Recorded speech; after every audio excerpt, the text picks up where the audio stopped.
Olá, meus cumprimentos a todos, aqui estou eu mais uma vez e agora para tratar de um tema que é muito caro à doutrina espírita, que é o Evangelho no Lar.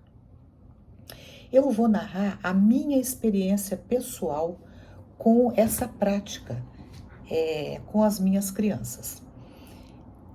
Quase todos nós, adultos, pais, mães e familiares, fazemos o relato de que não é fácil implantarmos o Evangelho no lar com a regularidade, com a disciplina que os espíritos nos orientam. Então, por exemplo, a orientação é que a gente escolha um dia da semana, um horário daquele dia, onde nós tenhamos a certeza de que possamos realizar aquele evangelho com o mínimo de interrupção possível.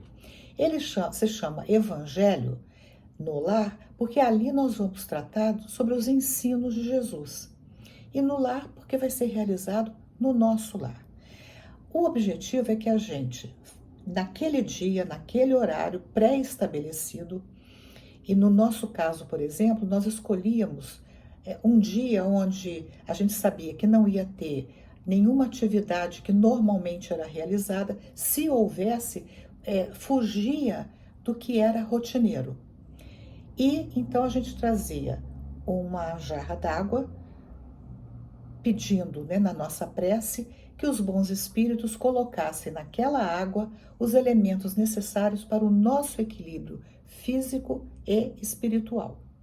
Depois de realizado o evangelho, então, cada um tomava um pouquinho daquela água.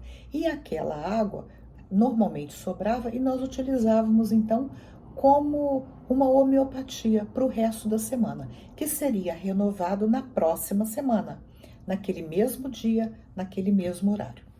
Bom, dito isso, que textos eu utilizava com as crianças? Eu procurava ou trabalhar com alguma passagem de Jesus, normalmente alguma história que fosse lúdica, para elas, mas eu também utilizei alguns outros livros. Por exemplo, quando elas já estavam mais velhas, eu trabalhei com romances espíritas, não romances muito elaborados, mas com romances mais simples, de modo que elas ficavam sempre com um gostinho de quero mais, para a gente dar continuidade na próxima semana. Quando elas eram menores, mas não só quando pequenas, por muito tempo, eu trabalhei com esse livro aqui, chamado E para o Resto da Vida, do Wallace Rodrigues. O Wallace Rodrigues é um escritor espírita e ele fez uma compilação de textos retirados do livro, daquela revista Reader's Digest. São histórias muito interessantes e que trazem conteúdos de ordem moral para pessoas de todas as idades. Então, não por acaso, ele intitulou esse livro como E para o Resto da Vida. Então, para as crianças e para todos nós em qualquer faixa etária. Então, eu vou falar para vocês como que eu trabalhava com esse livro, porque ele, e essa é uma versão mais moderna, mas mesmo as antigas, sempre trazia uma ilustração muito simples. Então, por exemplo, aqui é o relógio, tá? Então, aqui aparece uma ilustração, que é a mãe, a menina, um relógio, e aí ela vai discorrer a respeito dessa situação. Vejam, não sei se dá para vocês verem direitinho, mas é aquele relógio antigo, aquele relógio de bolso. Então, muitas vezes, esse livro, por ser um livro já antigo, ele lança mão de algumas situações que já não são do nosso uso. Mas, de qualquer maneira, é interessante quando a gente fala, olha como era na época do vovô, na época da vovó, porque a gente resgata com as crianças algumas coisas que elas já não estão mais habituadas, e isso também é importante. O mais importante é que a gente retire dessa história o conteúdo moral, os valores que a história resgata e que são válidos para todo tempo, para todo local. Ele é um conteúdo de valor universal. Então, como que eu trabalhava? Eu, primeiramente, antes de apresentar a história, eu levava as crianças a lerem, então, a imagem. Então, o que que é a leitura da imagem? O que que vocês estão vendo aqui? Então, elas diziam, uma pessoa, né, com um negócio na mão, porque elas às vezes não identificavam que isso aqui é um relógio. Então, isso aqui é um relógio, isso aqui é o tipo do relógio que lá antigamente os homens principalmente usavam. Tinham uma corrente, colocavam dentro do bolso, quando eles queriam ver as horas, aí a gente vai falando, explicando. E vi uma menina, como é que tá essa menina? Ela parece alegre? Ela parece triste? O que que vocês acham? Vamos saber qual é a história? Então, contava a história. Para as crianças pequenas, para mim, lia a história e depois eu contava essa história com as minhas palavras para as crianças. E daí a gente ia depois de contada a história, que normalmente a gente é interrompido o tempo todo. Não adianta a gente querer que a criança fique quieta, porque ela não vai ficar.